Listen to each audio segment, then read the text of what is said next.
Welcome to the HCI family of podcasts. We're your source for personal, professional, and organizational growth and development. We share our own original research, explore industry trends, and interview executives and thought leaders from across the globe. Join us for practitioner-oriented content around all things leadership, HR, talent management, organizational development, and change management. Maximize your personal and organizational potential with the HCI family of podcasts.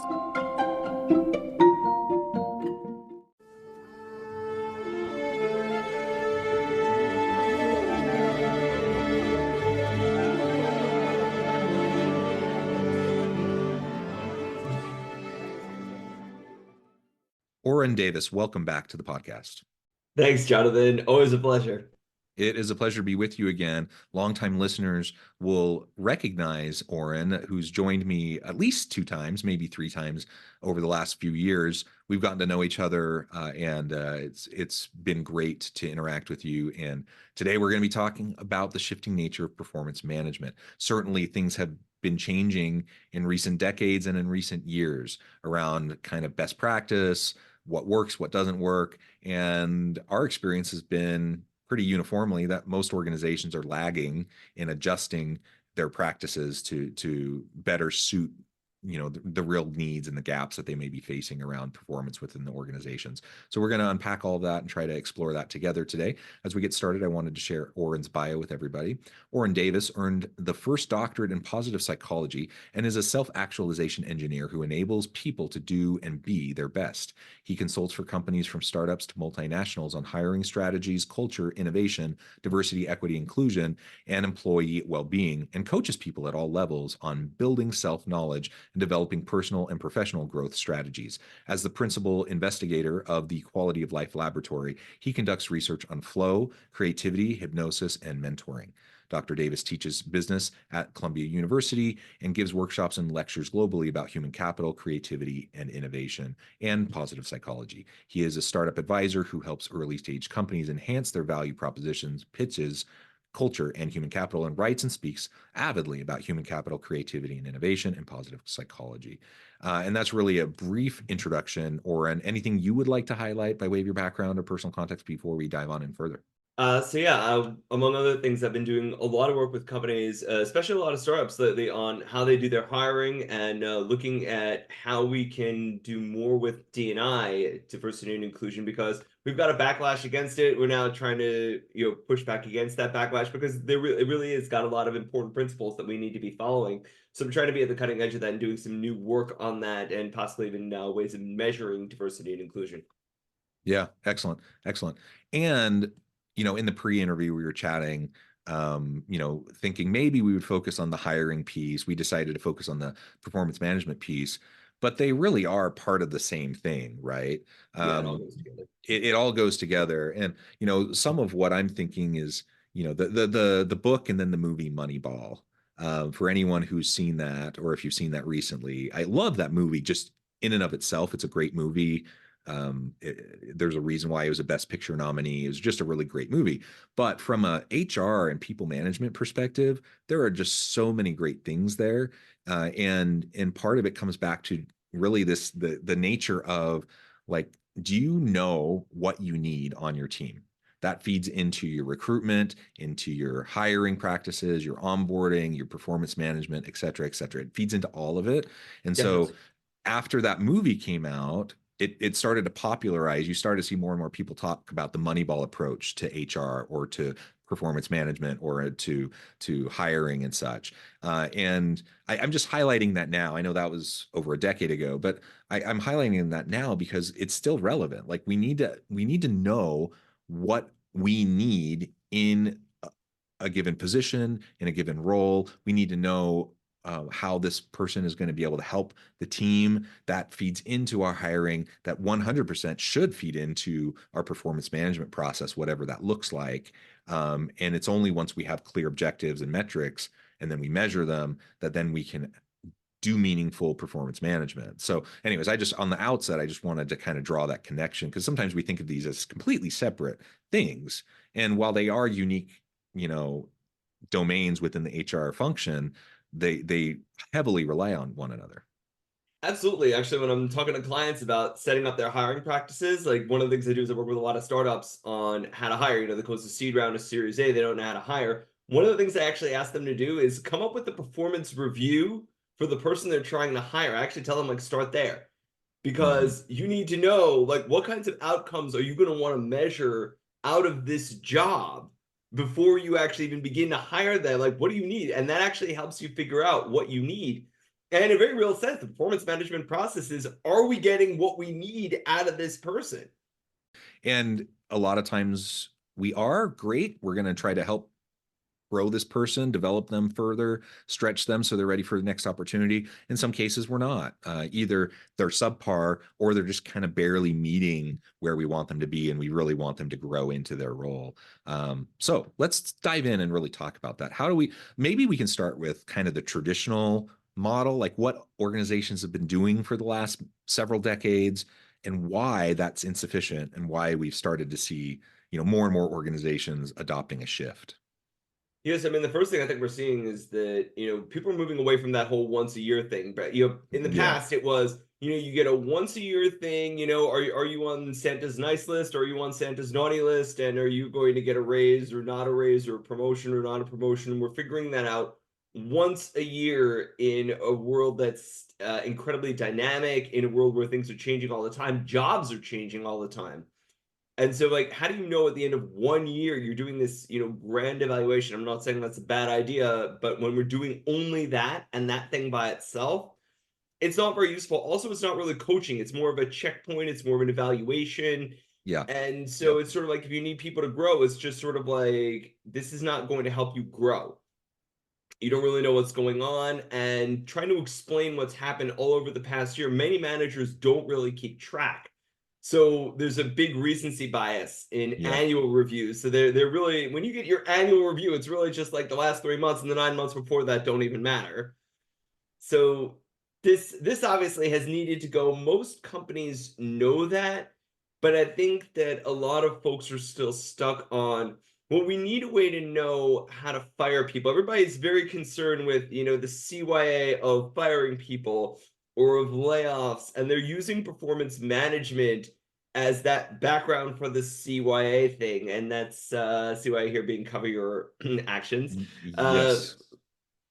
and that's not really the way to do performance management. If we want to manage performance, we really need to talk about how we're improving performance, focusing really on coaching instead of on evaluating. And, like, basically, if you're doing performance management correctly, nobody should be getting fired on the basis of performance management systems. Right. Yeah. Oftentimes, what performance management has been, like you said, it's a way to cover your butt. It's a way to kind of post hoc justify why you're getting rid of somebody. But it's also a huge problem from an employment law litigation standpoint. So often, what you see in performance management documentation doesn't even line up, right? Like Yep. someone who's gotten like multiple years in a row of like exceeds expectations, and then you're trying to claim you let go of them for performance issues, right? And so while I think it's been a checkbox largely for a lot of organizations from like a compliance standpoint, from a rightful termination standpoint, et cetera, it actually has hurt many organizations because it doesn't actually line up. So on that basis, once a year performance appraisals just don't work. I've heard the argument, well, is it better than nothing? And I don't know. Like maybe it is better than nothing, but I'm not sure it is better than nothing. I'm thinking right now my own personal experience as a professor. I'm at an institution and we have performance management that still functions in the form of annual performance reviews. So we have our normal, like for tenure track faculty, you have your third year review, your tenure review, full professor review, but in between we have annual reviews as well. Um, and maybe that's better than not having anything on an annual basis, No, but it's not. And the but cobbler's children are going barefoot. yeah, but I think for the most part it doesn't, because it gives this facade of like we are being attentive to the needs of our people. We are coaching based on performance. We're training based on performance. We're making hiring decisions based on performance, blah, blah, blah. Like we make all these assumptions about these annual performance reviews. to justify them and to say how valid they are. But are they actually better than doing nothing? Oftentimes I think the answer is no. And I think we're actually hurting ourselves because we have this false sense of security that, oh, we do performance management, we have a system. So that means we're on the right track. But I can tell you, not to throw my university under the bus, but our performance, well, I guess I will throw my university under the bus. You can We're a throw bit any of it's university under the bus like this. They almost all do the same thing. the performance management system for faculty, it's a joke. The timeline's a joke, the process is a joke, the value of it and like what we get out of it is a joke. And I say that as a department chair, one of my duties is to do these performance reviews for my faculty. So I do what the university requires me to do in terms of the annual performance appraisal, but I know full well it's a joke. Like it doesn't work as it is. And so as a department chair, what that means for me is I proactively have to, on my own, go above and beyond, to do something meaningful. I have to go above and beyond what the expectation is. I have monthly one-on-ones with each faculty member in the department. We talk about goals, we talk about growth, we talk about all the different things they need support with, and that becomes a more real-time, dynamic way to provide mentoring, coaching, feedback to help address performance issues when they arise, as they arise, and not wait, for the some arbitrary end of the calendar year or end of the academic year or the fiscal year or whatever to try to address something that may have been an issue for a really long time, right? Absolutely. And so you bring up two really important things there. One of them, the second one here, is actually the idea that when there are performance management issues, what we end up doing most of the time is we tell people, don't do that, or that was bad. And you're not telling people what you want them to do. And so one of the biggest changes we need to see in performance management is that we need to tell people, do this instead of this. You need to Mm-hmm. tell people what you want them to do instead of just saying like, this is like, you did this was bad, you were getting reprimanded for this and so on, or stop doing that thing. You need to think in advance, what do you want instead? And what I find a lot of people are doing is they're saying, well, I know what outcome I want, now you figure out how to get that outcome. And that's presuming that the outcome that they're looking for is reasonable. So no, you actually have to talk to people about the how they get the outcome. I mean, yes, at the end of the day, there's a certain outcome that needs to happen. But if you don't like how they're going about getting that outcome, then you need to say, instead of doing what you're doing, you need to do this thing to get this outcome. But the Yeah. weird part is sometimes that means you're changing someone's job. And a lot of people aren't thinking about the fact that when they do that, they're changing the nature of someone's job. This is not necessarily what they agreed to or what they signed up for. And people need to be patient with that. I mean, yes, jobs are changing. We're in a much more uncertain world. It's that whole VUCA thing that everybody's throwing around, Mm-hmm. volatile, uncertain, chaotic, and so on. Right? That in that world, your job can change, and suddenly, what you sign up for is not necessarily what's needed. Okay, you can adapt, but you're not necessarily going to adapt immediately. Performance management needs to keep that in mind. People don't adapt immediately. They're like, people say things like, "Oh, we'll give you a week or two to change on this." Nobody's changing in a week or two like this. It's insane. That's Only the most surface level things, Yeah, right? Like you have someone who, like, if, sorry to use the university example, if I have a faculty member teaching a face-to-face class and they're not showing up to their class, that is something that I can sit down with them and say, this needs to change immediately. And like within a week, you better start showing up to your class or there's going to be consequences. yeah. That's fine.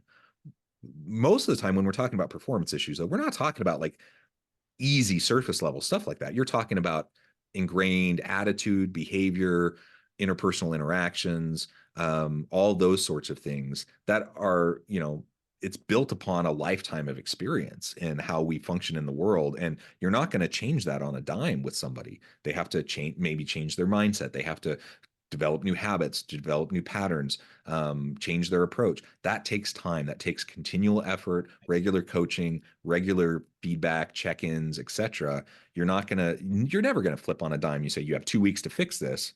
No, it's just not gonna happen. Nobody's also performance improvement plans similarly are like they're often, first of all, the timeline of performance improvement plans is way too short. And most of the time when people are getting performance improvement plans, I mean, let's just see why for termination. But there's one Yeah. other thing you mentioned earlier that I actually want to bring back here, which is that one of the reasons why the normal performance management system is worse than nothing is actually, I'm going to go back to the Moneyball analogy.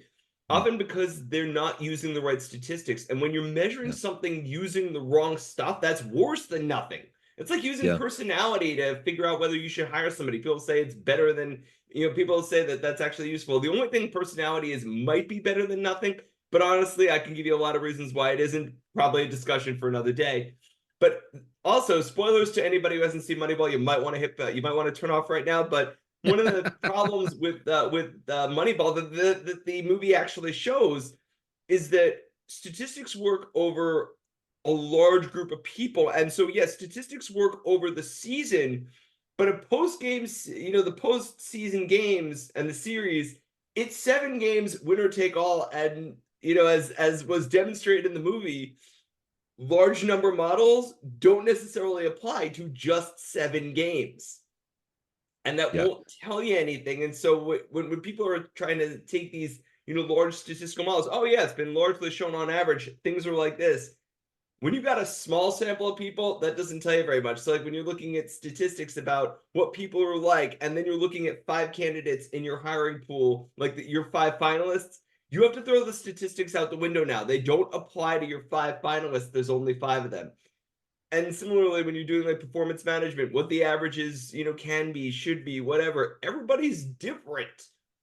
So Hmm. that people have this feeling that if they put numbers to something, that then it's defensible. And like, yes, it's a great pretense, but in the reality, wrong numbers are actually worse than indefensible. It's the faux objectivity, right? Yep. Like it gives us this sense of we're being rigorous, we're being objective, impartial, and I'm like, maybe, but you still have to. If you're scoring people on stuff, there's still subjectivity there. There's still bias built in. You make a really great point. In the aggregate, we can make generalizations using large models, large data models, large populations, etc. Once you start to drill down though into a small number of people for a particular type of a role, you can be informed by the big data, but you have to start dealing with people person to person. And you're really only going to see improvements once if you've developed as a manager, if you've developed a relationship of mutual accountability and trust with your team, you have regular check-ins, you have opportunities to have real conversations with people. That's where you find yourself in a position where you can start to influence positive change, whether it's building on existing strengths of a person or addressing some gaps or areas that they need to work on to improve. If you don't have a basis of and foundation of mutual accountability and trust with your team, it's going to be really hard to get there. And you need to be consistent and you need to be committed to it over time. If you can't do that, then it becomes this checkbox thing. It becomes this superficial thing, and it's not actually going to manage performance. It becomes like this procedural activity. It becomes something so you have some documentation to show in case of a court proceeding. It doesn't actually do anything for the people involved, for the manager or for the person who's having their performance appraised. Yeah, isn't something like Goodhart's law that like once you start to measure something, it ceases to be a good measure, something along, or Mm-hmm. once you make an outcome contingent upon a measure, it ceases to be a good measure because people game the system. And so like when you have these numerical systems, what people are going to do is game it to get to their numbers. And funnily enough, we were actually talking earlier about the backlash on DEI, and one of the things that with that is that it's that people got too obsessive about the numbers. People started gaming the numbers, and that's not how you do diversity and inclusion. But it's also not how you do performance management. I mean, what I would say is, in general, the numbers have to go. If you care about performance management, you actually want high performance. It's all coaching. It's exactly what you said about what you're doing as a department chair. You want a good department, and as I understand it, you've got a great department, one that's actually hitting the news quite often. And part of that's because when you're doing performance management, you're coaching people, once a month. That's how you get performance. It's not the numbers, and it's not, holding people to numbers or doing these annual reviews. Is the fact that you're going to have a great group when you're constantly working with everybody, making sure they're growing, making sure that they're getting the feedback that they need. And also, like, again, something that the late Peter Taylor, may rest in peace, he actually had a great system for this. Plus delta. Here's what's Mm, going well. Here's what is great. Keep doing this. This is good. And actually, mention this is good. And then delta. Go from this to this. Start changing some things. Change this thing to that thing. But that's the prep that managers need to do before they walk into the meeting. It's go from this thing to that thing. And I think that that planning is one of the most important things that we need to add to performance management today. Even if you are going to continue doing the annual review, because big companies, they're very slow to change. At least have the managers come in and prep that with what they want to see happen, instead of just don't do that or stop doing that. Change this thing to that thing, replace this habit with this one, and then actually give people the time to adapt. Human beings were extremely adaptable, something I find a lot of folks are not taking into account. So assume the adaptation. People can change, and by the way, they can even change when they don't necessarily agree with the change. So if you find yeah. yourself in a situation where you got to do certain things to make your job work, we can do that. Even if we don't like those things, even if we don't want to, we can do what we need to do. So and that's another thing I think people really need to keep in mind. We can do what we need to do, even if it's not what we want to do. We do it all the time. Yeah, yeah. Well said. Well, Orin, there's so much more we could talk about here, but I know at the time I need to let you Yeah. go. This will have to be it for today. But before we wrap things up, I wanted to give you a chance to share with the audience how they can connect with you, find out more about your work, and then give us a final word on the topic for today. Sure. So folks can get in touch with me via the Quality of Life Laboratories. That's www.qllab.org, QLLAB.org. And almost all my work, my research, my consulting, it's all up there. People can find me there mostly. Occasionally post on my blog on Medium. You can, again, find the link to that through my website. Got some exciting new stuff coming down the pike this year. Some stuff on flow, some stuff on diversity and inclusion, some stuff on performance management, which will hopefully be showing up later this year. It's very exciting, and looking forward to hearing from folks. Wonderful. Orin, thank you so much. Oh, go ahead. I was gonna, yeah, yes, for last word. I was gonna say, like, the key to performance management is really coaching, not defense. Like you're looking to build, you're not looking to protect. I love it. That's a great way to end. Thank you so much, Orin. It's been a Thank pleasure. you, Jonathan. Always a pleasure. I encourage the audience to reach out, get connected, find out more about what Orin can do for you. And as always, I hope everyone can stay healthy and safe, that you can find meaning and purpose at work each and every day. And I hope you all have a great week.